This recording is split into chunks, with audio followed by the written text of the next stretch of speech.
जय श्री राम। परम प्रिय मेरे भाई बहन, दीपावली पूजा विसर्जन विधि और अर्पित की गई यानी कि चढ़ाई गई सामग्री को कैसे उठाएं हम और उनको क्या विसर्जन करना है, क्या रखना, उसी के विषय में निवेदन करने जा रहा हूं। देखा जाए तो माता महालक्ष्मी जी का, गणपति बप्पा का विसर्जन नहीं होता है कभी भी, लेकिन अगर हम उनकी सुपारी के ऊपर में अथवा नारियल के ऊपर में उनका आवाहन किया है कोई कार्य विशेष के लिए, अवसर विशेष के लिए, तो उसमें से उनको विसर्जन किया जाता है कि उस वस्तु से उठ करके प्रभु आप घर में विराजमान हो जाओ, हमारे हृदय में विराजमान हो जाओ। तो इसका विधि इस प्रकार से है कि प्रातः उठ करके पुनः जो है चंदन अक्षत फूल चढ़ा करके, भोग लगा करके, आरती करके सब लोग सामने खड़ा हो करके हाथ जोड़ लेना चाहिए, क्षमा प्रार्थना करना चाहिए कि प्रभु हमसे किसी प्रकार की त्रुटि रह गई हो अथवा माता रानी त्रुटि रह गई हो तो हमें क्षमा करें, आपका ही घर, इसको हर प्रकार से और घर वालों का सबका कल्याण करें। और प्रणाम करके फिर बाएं हाथ में चावल ले करके और जो है दाहिने हाथ से जो है इन मंत्रों को सुनते हुए छोड़िएगा। ओम यान्तु देव गणा सर्वे पूजामादाय मामकम इष्टकाम सिद्ध्यर्थम पुनरागमनाय च। हे माँ, जहाँ से आई हो उस रूप में उस स्थान पर जाओ, जब फिर बुलाऊंगा तब फिर कृपा करके आइएगा। ऐसा कहाँ कहाँ छोड़ना है? तो जो अखंड दिया है उसके बगल में छोड़ना है, कलश बनाया है तो कलश के ऊपर में छोड़ना है, और अगर नारियल वगैरह कुछ रखा है तो उसके ऊपर में छोड़ना है। अथवा सुपारी पे कई जगह मातृका आदि का भी आवाहन करते हैं, तो उन सभी देवताओं का मतलब जिनका भी आवाहन किया है और जो रेगुलर आप जिन भगवान का मूर्ति का पूजा करते हैं अपने घर में, जैसे कि गणपति बप्पा हैं, माता महालक्ष्मी जी हैं, कुबेर हैं, माँ सरस्वती जी, हनुमान जी हैं, अथवा एक मूर्ति, 4 मूर्ति, 5 मूर्ति आपने लाकर यहाँ बैठा दिया था, तो जिनका रेगुलर पूजा होता है उनके ऊपर चावल मत छोड़िएगा, उनका तो उसी रूप में वो विराजमान रहते हैं। और जो फोटो वगैरह है तो फोटो में कुछ ऐसा छोड़ने की आवश्यकता नहीं है।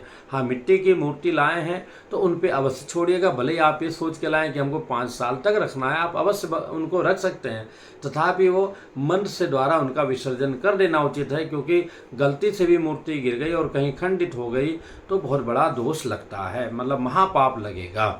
तो इसलिए वो विसर्जन कर दिया जाता है। आकार रूप में वो मूर्ति के रूप में आप सजावट के रूप में रख सकते हैं। मिट्टी की प्रतिमा का जो है एक कार्य विशेष के समय तक ही उनमें दैवत्व माना जाता है, बाद में नहीं। अब जो सामग्री आपने चढ़ाया है तो सर्वप्रथम हमें फूल पत्ती उठा करके साइड में कर देना चाहिए। इसके बाद में जो रुपया इत्यादि है वो अपने आचार्य पुरोहित को देना चाहिए। कलश के अंदर का जो क्वाइन है, गोमती चक्र है, कौड़िया है और सुपारी है, ये अपना रख करके एक लाल कपड़े में अथवा पीले कपड़े में, गुलाबी कपड़े में, काला नीला छोड़ करके जो भी उपलब्ध हो उसमें बांध करके अपने तिजोरी में, साथ में अगर आपने चांदी का कॉइन लाया है, चांदी का मैं बोलता हूँ कि आप बिस्किट जिसको गिन्नी बोलते हैं वो लेकर के आए हैं तो वो भी जो है उसमें रख देना चाहिए। अगर आपने 1 से 2 लाए हैं तो उचित तो ये होता है कि हमें उसका दान करना चाहिए, लेकिन ठीक है, महंगी चीज़ें हैं तो हर आदमी नहीं कर सकता, कोई बात नहीं, लेकिन आप कर सकते हैं तो आगे से प्रयत्न कीजिए, क्योंकि एक तो आपको प्राप्त हो गया, फिर जो बोएंगे आगे आपको प्राप्त होता रहेगा।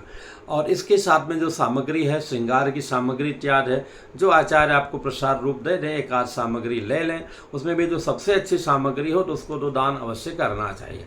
अगर आपके मन में पहले से ही लालच है अथवा ये भावना है कि ये मैं अपने लिए ले रही हूँ, तो जो सबसे अच्छी आप अपने लिए रहे हो ऐसे 2 लीजिए, एक माँ को अर्पण, दोनों अर्पण करके एक स्वयं रख लीजिए, एक अपने आचार्य पुरोहित जी को दे दीजिए। जो कलश के ऊपर का नारियल है उसको बांध करके टांग दीजिए अथवा जल प्रवाहित कर दीजिए, वो भी खाना नहीं चाहिए। और सामने अगर नारियल आपने अर्पण किया है तो खा सकते हैं। जो वस्त्र वगैरह है वो आप पुरोहित जी को दे सकते हैं अथवा स्वयं के प्रयोग के लिए नीचे वाले वस्त्र रख सकते हैं, लेकिन ऊपर जो चढ़ाए गए वस्त्र हैं उनका तो दान करना ही चाहिए। अगर आप रखना भी चाहते हैं मन में है तो तद अनुरूप जितने में आप खरीद के लाएँ उससे 10-20 रुपये अधिक मिला करके अपने आचार्य पुरोहित जी को दे देना चाहिए। और जो कलश के अंदर का जल है उस जल को थोड़ा छिड़काव करके पूरे घर में, फिर स्वच्छ जगह पर बाकी जल अथवा प्लांट्स वगैरह हो तो उसमें डाल देना चाहिए। और जो धान के अलावा हैं बतासे हैं, सब तो हो जाता है। जो कौड़ियाँ गोमती चक्र ये बताया, अगर आपके पास ज़्यादा है तो भी आप बांध करके रख सकते हैं। आगे एक ये कह सकते हैं कि थाती हमारे उत्तर प्रदेश में बोलते हैं, ये आपका एक बहुत बड़ा खजाना होता है जो बढ़ता जाता है। और इतना बड़ा छोटा बड़ा जो भी घर है, इतनी सामग्री रहती है, उसमें एक खजाना होना बहुत ही आवश्यक रहता है। इसको बढ़ने दीजिए, कोई ख़राब होने वाली वस्तु नहीं। हाँ, कलश के अंदर जो हल्दी आपने डाला है या बाहर भी हल्दी है तो ख़राब हो जाती है, तो उनका विसर्जन कर देना उचित रहेगा। तो इस प्रकार से आप ये कार्य कर सकते हैं। मन में और भी कोई आपके प्रश्न आएगा तो कमेंट्स कीजिएगा, बताने का प्रयत्न करूँगा। जो फ्रूट्स है, फल वगैरह, वो भी आचार्य पुरोहित को कम से कम 50% से अधिक और अधिक दे पाएँ तो उनको, और जो अच्छे वाले हों, सड़े हुए केला वगैरह उनके घर मत भेजिएगा। जो मेरे यहाँ कई बार जय जय सियाराम कई से भक्त हैं, हर प्रकार के लोग हैं, ऐसा नहीं है, सबका स्वागत है, पर हमें वही चीज़ें देना चाहिए जो अच्छी हो, जो पा कर के व्यक्ति प्रसन्न हो। नहीं, मन में दुखी हो तो वो काहे को हमें किसी को दुखी करना है। वही माता महालक्ष्मी जी की उपासना करने के बाद में तो माँ दारिद्रता को नाश करने वाली हो, चाहे हमारा मन की दारिद्रता हो, चाहे तन की कमजोरी हो, चाहे बाहरी जीवन की कमजोरी हो, हर प्रकार के कमजोरियों को माँ नष्ट करती हैं, हमको हर प्रकार से समृद्ध करती हैं। आप लोगों का भी माँ मनोरथ पूर्ण करें। जय श्री राम। वीडियो उचित लगे तो शेयर कीजिएगा, बाकी तो लाइक वगैरह आप लोग कर ही लेते हैं।